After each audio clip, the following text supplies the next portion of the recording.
for this, we have with us Dr. Meera Das ji and Rima Hooja ji.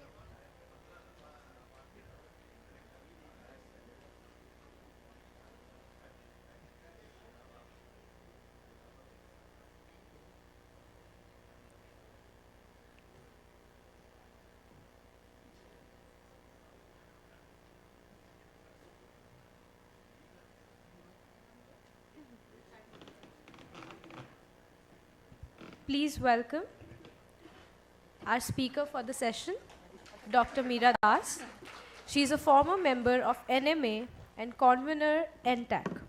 She is an art historian, conservation architect with specialization in matters of cultural policies. She is a writer and has deep interest in history and archaeology of the towns of India, both historical and current. We are happy to have you with us, ma'am. Rima Hooja ji, she is a former member of the National Monuments Authority. She is an accomplished writer and a historian on Rajasthan. From running a cat rescue center to being a specialist on the heritage development in China, she is into several cultural and environmental issues. I'd like to inform the audience that they are also part of Society of Culture and Environment. Let's welcome our panelists for the session. Please unfold the conversation, ma'am. First of all, thank you to our wonderful audience. I know you're wonderful because you're here.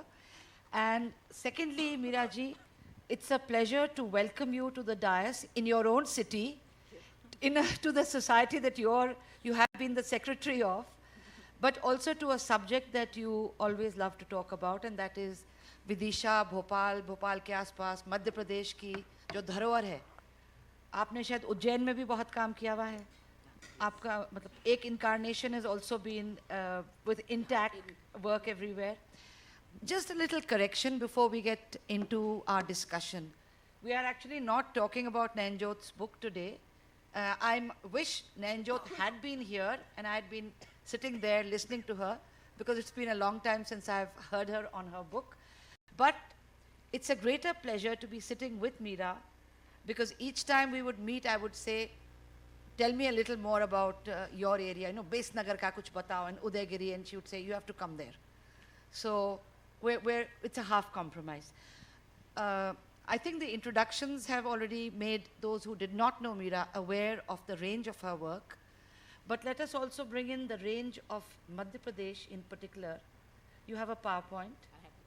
And just to link it up, we were talking about war, non-peace, if there is such a term, and the West Asia, of course, but non-peace across the world. Now, Ashoka also, his era saw a lot of violence, his era saw a lot of trouble. We today remember him as, you know, this messenger of peace, somebody who becomes Buddhist, who puts up monuments across the country. I live in Rajasthan, so one of the very famous epigraphs, the Bairat Bhabru Rock Edict, which is now in Kolkata, he was putting them up all over the country. You know, there are inscriptions in a language that the average person in India does not use today, Kharoshti, sorry. Words go at times, senior moments. So we remember the Ashoka who was making all these. But he also came out of a situation where his country, his land, and not just his land, the land of the people who were contemporary, उन्होंने बहुत विध्वंस देखा था. हम लोग इतिहास में जब बात करते हैं तो राजा रानी तक सीमित नहीं रहते हैं. हालांकि कई लोग सोचते हैं कि आप लोग अभी भी राजा रानी की बात कर रहे हो. करते हैं, वो भी करते हैं. लेकिन जो एक आम इंसान होता है, जो आवाम की आवाज़ है, वो हर इतिहासकार की या हर लेखक की ज़बान में है. आज से आपने पहले भी जो सुना उसमें है. तो अब उसी आवाज़ को उनके धरोहर में जो चीज़ें बची हैं, the monuments, the inscriptions, maybe the coins, I don't know which direction Meera ji is taking us in. And I think they're talking about her PPT, which is about to start in a minute. So until it does, do you want to make some comments as you go along? And then the stage will be with Meera ji till she's finished her presentation, and we will have a conversation, and then it will, of course, be open to all of you. भाषा की कोई लकीर तो नहीं है ना, जैसे वो बोलना चाहें बोलेंगी? Thank you, Rima ji. Rima ji is coming from Rima ji, who is an archaeologist, and she's trained from Cambridge under one of the finest archaeologists of all times, the Olchins. So whatever she says goes. I'm not going to contradict that. Coming back to what Nanjot Lahiri was going to speak on, her book is about Ashoka. And you know what she's done is she has been around the world looking at where, in which inscription Ashoka is mentioned. And if people of Buddhism, or people who look at the archaeological sites of Buddhist archaeological site would remember that he used to call himself Priyadarshi and not Ashoka. So in all his inscriptions, most of the time it is Priyadarshi and not Ashoka. But Nanjot Lahiri was searching for Ashoka. So having said that, my topic would be, because I'm an architect and not, I don't come from the textual tradition, so I'm going to talk about the archaeological remains and all this. Now this should, whatever I'm presenting here, should set the tone of whatever in-depth studies people would like to say. And I'm glad that my lecture comes after a huge discussion on war. We are going to talk about peace. And I can see that war generates a lot more emotions than peace does. So I mean, I'll contend with that. And maybe we should start with our presentation. Next slide, please. So there is a town, ancient town called Besnagar. Why Besnagar is important, I'll just explain a little later. But this ancient town was contemporary to a whole lot of other towns such as Ujjain and Banaras and Shravasti and etc. You know, there was a large movement after Cunningham became the DGASI, and they started discovering all this kind of map making. What you see in orange is the ancient Besnagar. Then again in orange is Udaygiri Hill. On top, across the river, are two sites. One of them is called the Yaksha site, which is towards the north. And then if you come down, then there is Heliodorus pillar site. And Sachi is again here on the bottom half. You can see that orange. Now, this Besnagar came, or ancient Vidisha was built at the congruence of two rivers, which emerged from Bhopal actually. Ek कहलाती है Bes, and the second one, which is, all of them are mentioned in ancient Buddhist texts. One of them is called Vetrvati, and the other one is called Bes, river Bes. And Cunningham in 1857, when he was exploring this area, he also saw there's a mound. It was a fortified town, and the mud fortification, and there was a moat, and the moat kind of connected the two rivers. At one time, I also saw a mount which could have been, there was a possibility. I mean, this is like 3rd century, 4th century BC one is talking about, and how we mess with our such important sites. There was a very, very strong chance of finding a drawbridge, which we don't have anywhere. So, and that mound was completely by a JCP, it was removed from site. But we've lost it, now we can only speculate. Next slide, please. I'm going to talk only in terms of pillars, because there are so many different kinds of remains. One of the most prominent are the pillars. Or all the religion, all of them are putting up their own pillars. Just to define what kind of pillars, so we have a capital on the top. So there is a shaft, then you find an inverted lotus, then there is an abacus. And above the abacus, you find the capital. And what you see on the side is a shaft which is there in Sachi. This is a circular and cylindrical shaft, but there are several different kind of shafts. These pillars were basically, next slide please. And what you see, if you look at, there are different application of these shafts and pillars. Like Chandragupta's coin, these are gold coins of the Gupta dynasty, Chandragupta's coins, and you can see a garud on top of a shaft. So there's a standard and there is a garud on top. On a 2nd century BC, on one of the rock paintings, you find a yupa, which was also, yupa was part of the Vedic rites and rituals, and you find this inscription and a shaft. So it has a religious connotation. It was symbolic of power. Even in this comes from the corner one comes from Bharat, and Bharat, this woman is carrying a shaft, and you can also see a figure. So the coming of Garuda on a pillar top. This is one of the earliest images, and we don't even know whether that is Garud. It is a Buddhist site, and this lady is probably going to a procession or a war or wherever, and she carries this. Next, please. So there are not one type of pillar. There are types and types of pillar, and of course the Sachi pillar, the Ashokan pillar, and what you see at Sarnath is a dharma chakra. So it is a dharma pravartana, basically starting or moving of the wheel of dharma. What we find here in Vidisha is the yaksha, and this yaksha image is a Kuber yaksha. This is one of the earliest images of India, and it is an image which is huge. It is 14 feet high. It is in the round, it is massive, and it's almost like sometimes you see these games, the computer games, and you find that they talk about ancient cities, and you find that there are these huge images when people are kind of coming via river route. This image has just that kind of impression.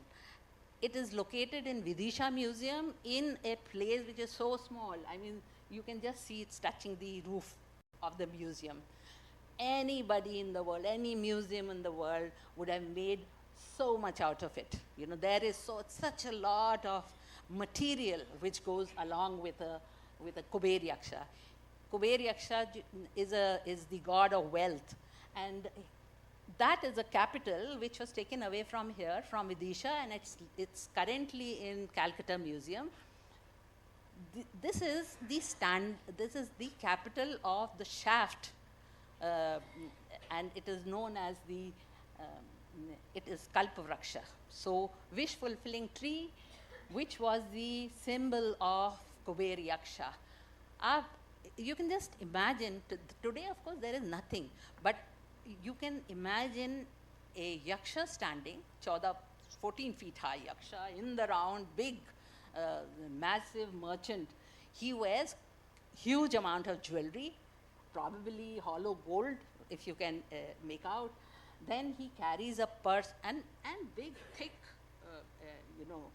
kundal, and his bracelets that he's wearing. And he carries a bag of coins. Uske kapde, there is sophistication. The way the clothes fold, the way the clothes fall, the way he wears it, and he also wears, which is not really a janeu, but it is, he wears on his shoulder, if you can see on the left shoulder.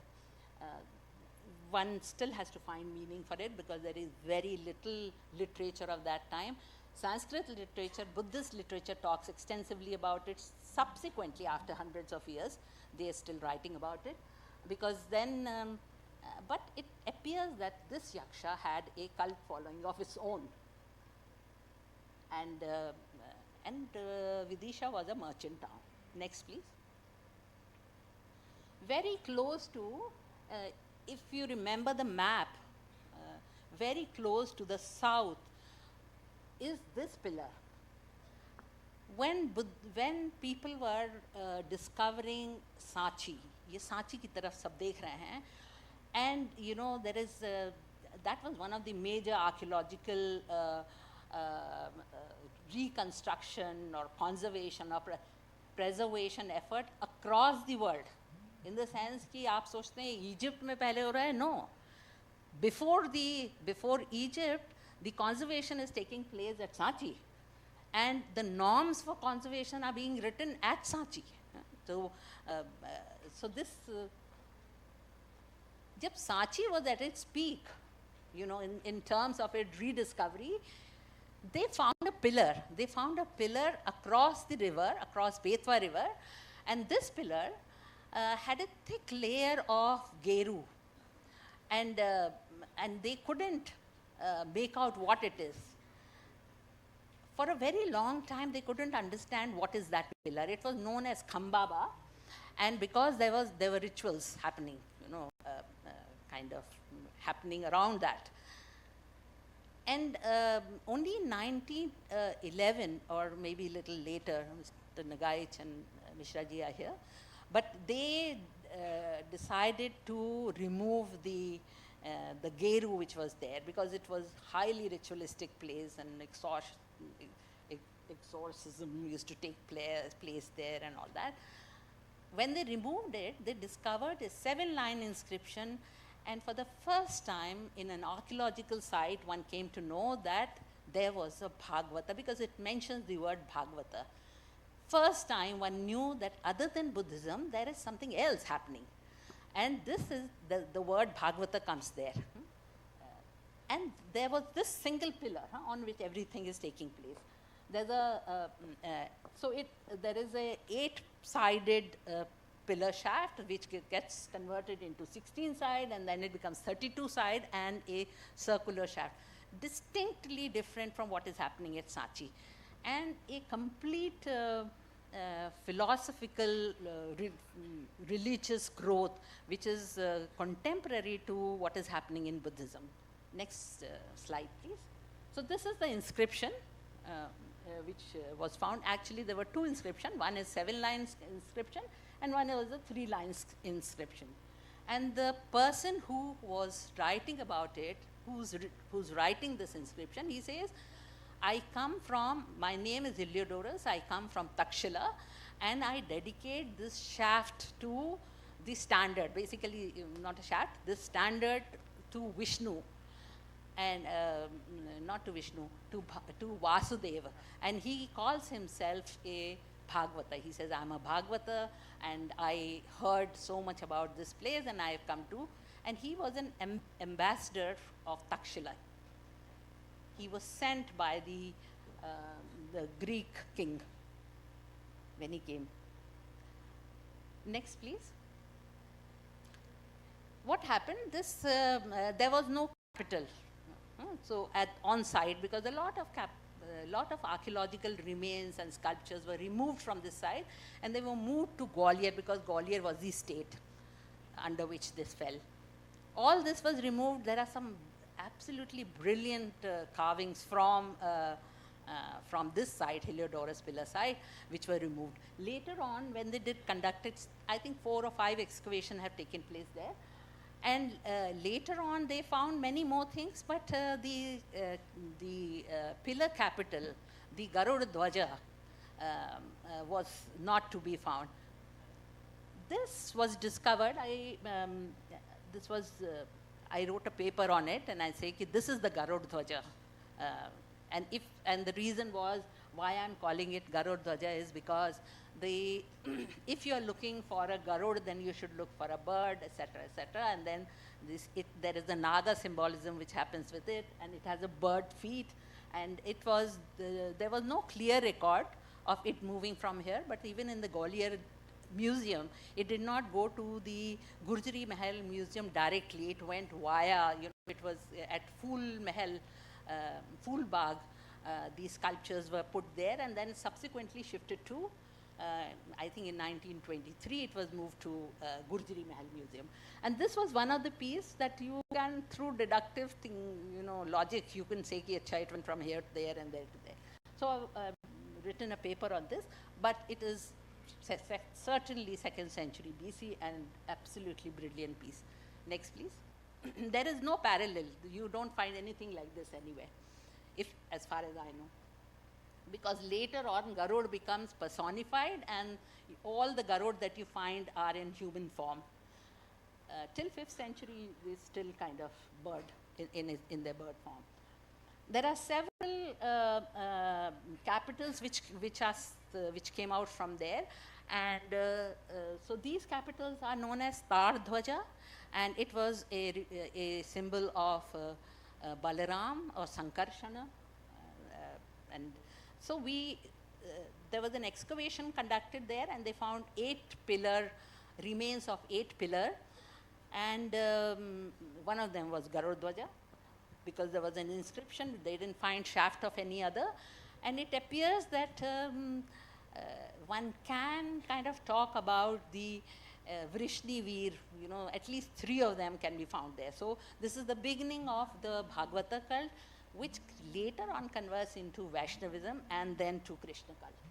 Next, please.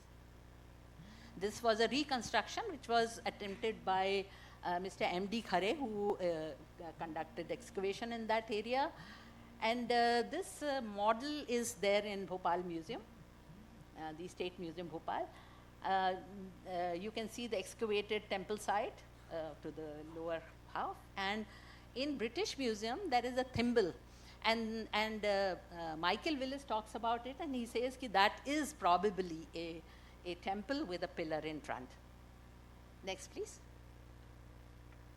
So Vidisha was part of the Uttar Patha and the Dakshin Patha. It kind of the northern route and the southern route, which there are several texts. People have written extensively on that. Next, please. Cunningham, when he came in 1874, he found the remains of Base Nagar. And this is the map that he drew.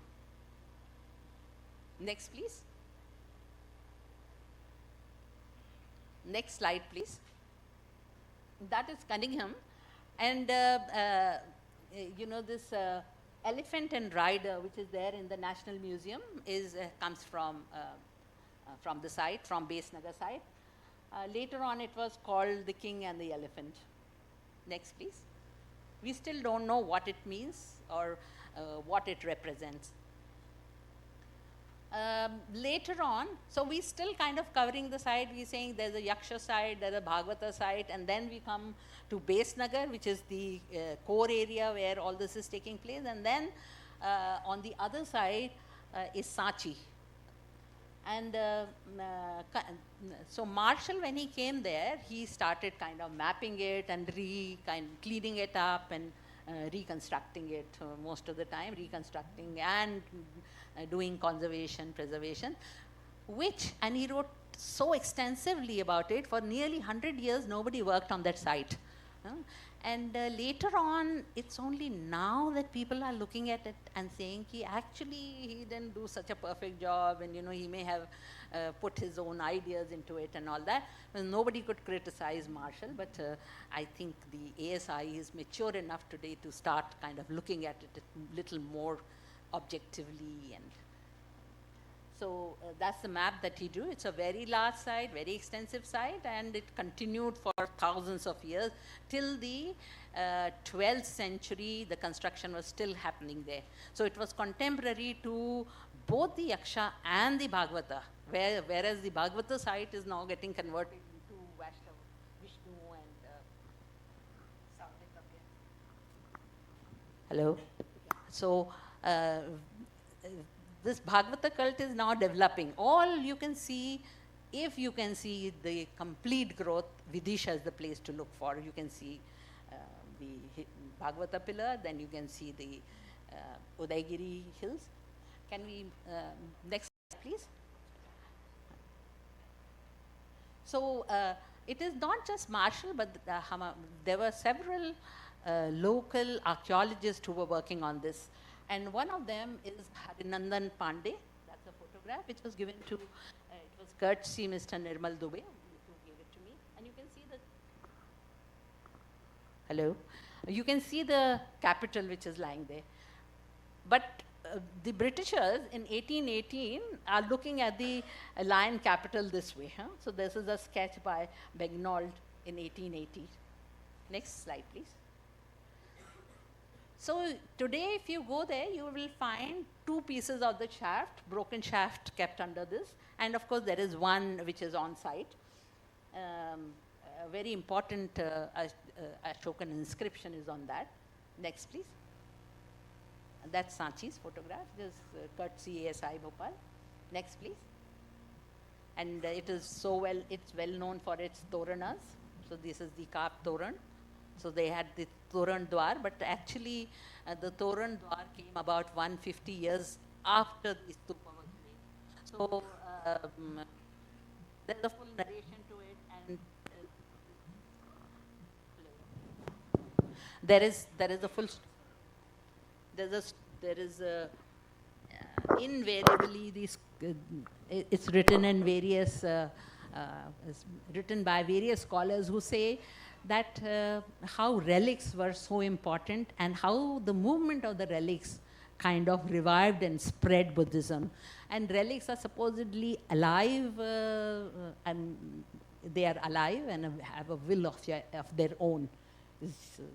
और हमको उसका थोड़ा सा little evidence you get, because the way the Sanchi Sariputta Moghlian relics came from British Museum to Sri Lanka, and then from there back to where they are today.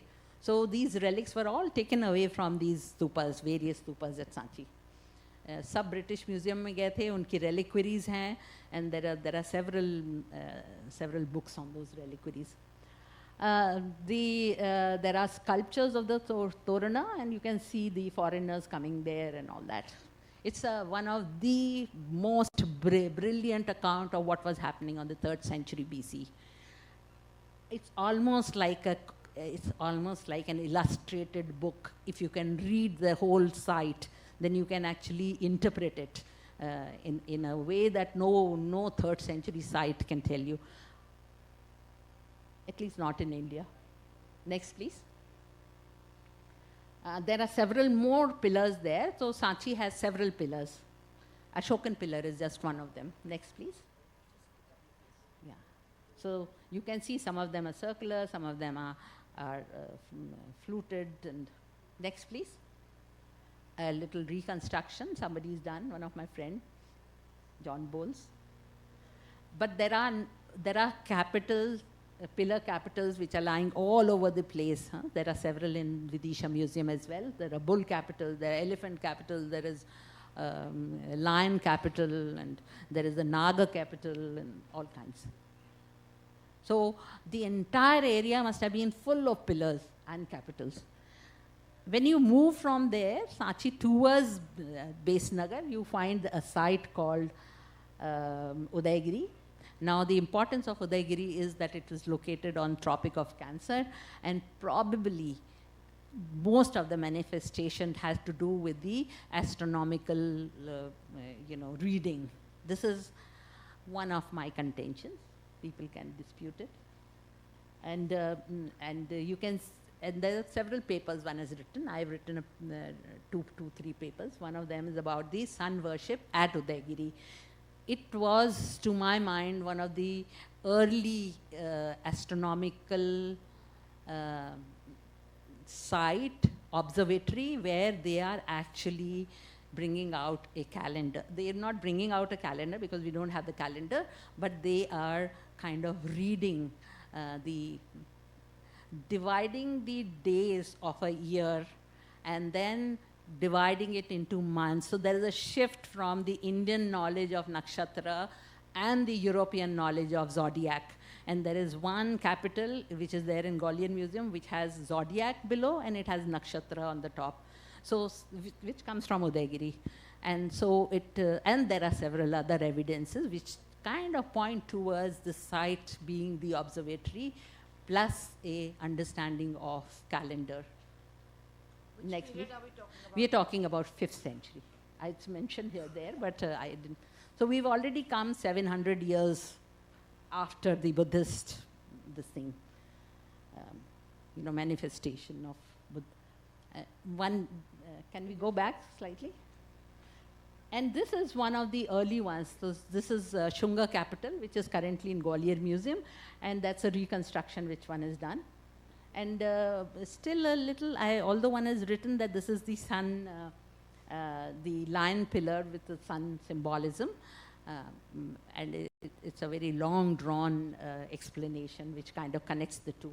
Next, please. Because sun worship is also very fascinating. It makes sense because this was a Tropic of Cancer site. If you saw in the photograph, we did a lot of detective work to see exactly where had this capital fallen, and then we could locate it, and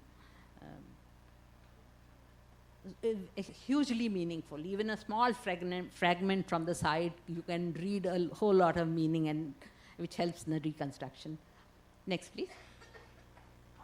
So there is a passage, east-west passage, which was probably across the hill, which was probably where, which was meant for astronomical reading, and all the Vishnu manifestation that you find, several Vishnu manifestation where he's standing in Sampada, and the kind of weapons that he holds, the kind of crown that he wears, the kind of, among all of them, there were two very important ones, and this passage is very, to my mind, extremely important. The site itself is extremely important. Next, please. One of them is Vara manifestation. Vara is the new Kalpa, so coming of the new era, so to say. It is one of the most finest political statement ever made in sculpture. So next, please. And you find a whole lot of sun images, sun god images from that region, from 7th century and 11th century. Next, please. I took Susanna with me. Susanna ji, I was in Germany for a Max Weber fellowship, and she's here today. So we went to the site together. Anybody who wants to kind of know what happened and how do we kind of travel around, there is a QR code, and you can kind of look into it, the details of that. Next, please. So I thank all of you for being so patient, listening to whatever I had to say, but it's an area which is very under-researched. It needs much more to be discovered. Thank you very much. So thank you, Meera ji, for bringing alive so much of this area. You see, you live in an area, you don't always observe the geography of the place, but you need to understand that. As Meera ji said, why is Vidisha important? Why are these places interconnected with each other? Uttarapat, Dakshinapat. You were going to talk about why the name, but maybe somebody can ask a question on that. I'm going to actually throw it open for questions rather than make comments as moderator, because I think what Meera ji, one of the advantages of a literature festival like this is you get to talk to a lot of scholars. So yesterday somebody made the very pertinent comment, actually Susanna did, that Meera ji is a wonderful storyteller, because she, as you saw, she brought to life the stone pillars, the art on it, and where it is, what Sanchi would have been like. I think we haven't given you enough time, so we need to give you more time. She would even tell us where at a Buddhist site the water bodies would have been placed. जहाँ से पानी इकट्ठा होके और भिक्षु कुछ इस्तेमाल करते थे, प्रयोग में लाते थे. You did talk about the yaksh, and we have the term yaksh prashna. But even aside from that, there was a time where, to know if somebody was telling the truth, they would say कि यक्ष के पैरों में से जो निकल सकता है. So there are so many aspects of our long heritage and culture that we often don't explore, because what she does not do, what Meera ji never does, is take something at face value. She always questions, and in that questioning more things come up. आपने जैसे कहा कि शायद वहाँ पे सूर्य का कुछ था और वहाँ से कुछ ऑब्जर्वेटरी टाइप का, जो भी हम शब्द इस्तेमाल करना चाहेंगे, आज के जंतर मंतर टाइप का नहीं, बट उस समय का. Now, it may be right, it may be wrong, as she said herself, but it needs to be explored. So it's not just about a question, but a whole lot of explanation. There's a whole book on it, on why I'm saying it, and then kind of trying to analyze the Sanskrit textual tradition and trying to apply it here, and vice versa. And so it is not just an opinion, it is a well-researched but my opinion point there that I'm was giving.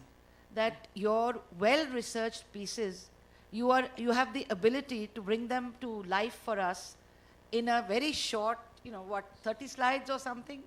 And I think most of you who may not have seen, जो local लोग हो, आपने भी शायद इस नज़र से हर एक चीज़ को नहीं देखा होगा.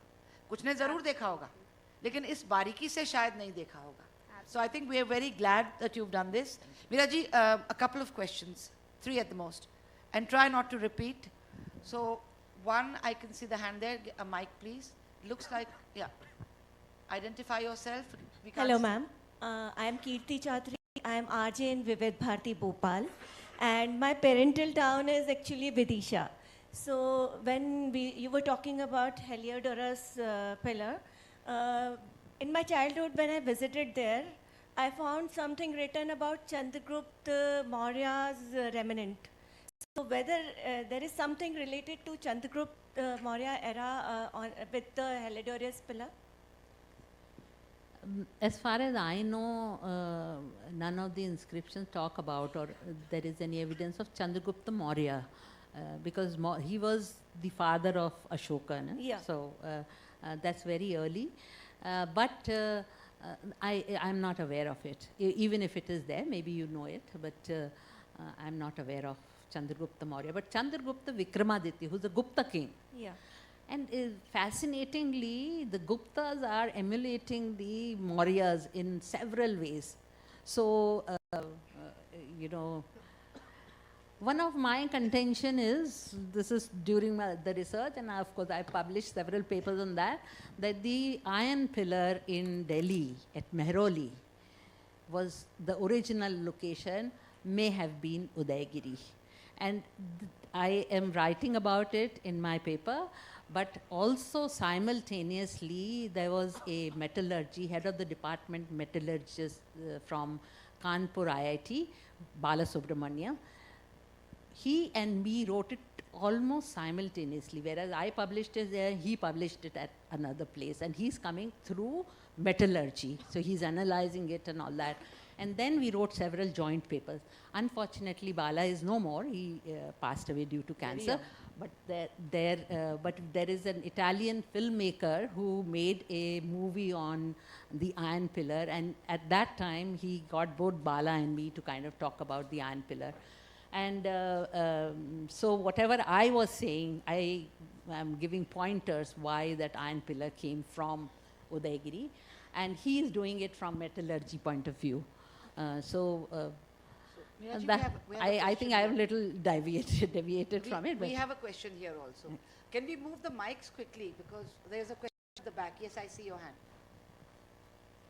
Over there. I'm Abhijit from Bhopal. So I've read both Michael Willis's work and your work on Udaygiri, and my question pertains to Udaygiri.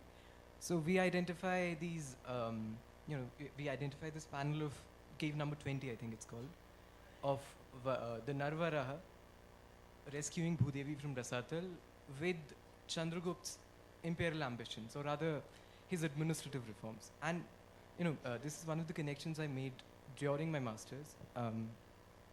And it is that in central India, if you were to broaden your horizons, you'd see that in early medieval central India, kingdoms like that of the Kalchuris, certain kings in Chhattisgarh, they also emulate Chandragupta by constructing similar iconographies, that by constructing similar sculptures of a huge Narvara. You find that in Bandhavgarh. I think it was discovered recently in Bandhavgarh. There's one in Chhattisgarh of, I think, of stumbled upon a few references to such sculptures at other sites in central India. Do you think that these kings were trying to emulate Chandragupta by sort of following an iconographical template that he'd left at Udaygiri? So to my mind and my research, I think it was a turning point in the Indian history, at least. And what Chandragupta II is establishing are not one or two things, but he's establishing a whole lot of norms. He is establishing the complete vocabulary of temple architecture. Before that, this vocabulary is completely lacking. One of the earliest temple is one in Sachi, the temple 8, and but it is my contention that the temple at Udaygiri was much before that, and this is a fully standing independent structural temple on top of Northern Hill. And from the shakhas, the carving of the shakhas, the entire vocabulary of temple architecture is established here before it gets kind of refined and taken up and all that. And the whole hill, see, there is Shiva is also Kailash Nath, no? He's Kailash Nath, and you find that Kailash is a hill, and the shikhar of a temple is also symbolic of a hill. So you will find that before that there are these cave temples, and very slowly they start moving out of the cave. The caves become shallow, structures gets added, and it takes another 500 years for it to become fully independent and get established within the cities. But at Udaygiri, you find that the caves are becoming shallow. They have become shallow. There are mandapas added on top, and there is a temple on top of the hill. Now this is a single cell Garbhagriha which was added. So that's another story about temple architecture which begins here. There is a story about water systems which get built Meera here. ji, I would suggest, since a lot of you are interested, afterwards at the author's signing point, maybe Meera ji could talk more with the others. We have one question left, and I know then we have 2 more sessions. So I'm going to be a little ruthless. Boliya ji, please. Commander Chakravarti here. So I wanted to ask this questions. The Heliodorus pillar, did the Greeks or the Indo-Greeks, we call them the Yavanas, do they take to the Indian religion, the Vasudeva culture, like he says as much? So could you shed some light on that? It's written, it's inscribed on the pillar. He's saying, I'm a Bhagavata, Dev Vasudev. So he's worshipping Vasudev, and he says, I am a follower of Bhagavata. He calls himself a Bhagavata.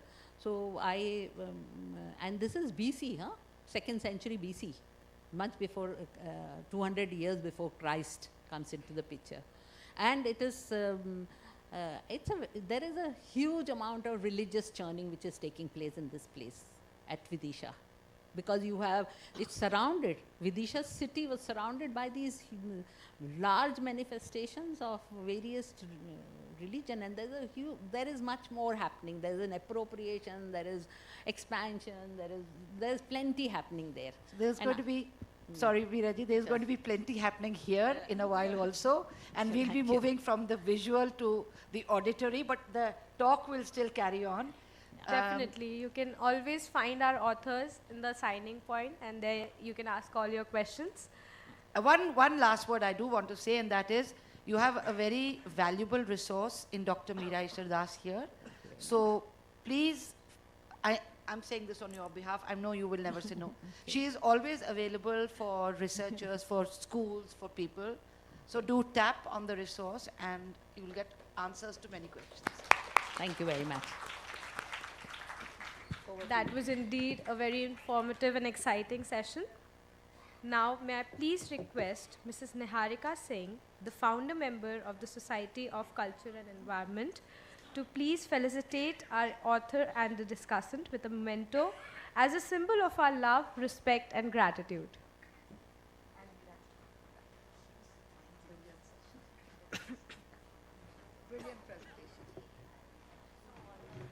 I'd like to inform our audience that our next session, Pitch Side, a close view of Indian cricket, will be beginning in a few minutes. The memento, ladies and gentlemen, is also the mascot of Bhopal Literature Festival 2024. It is a painting made by the senior most gone artist Ram Singh Urvati ji.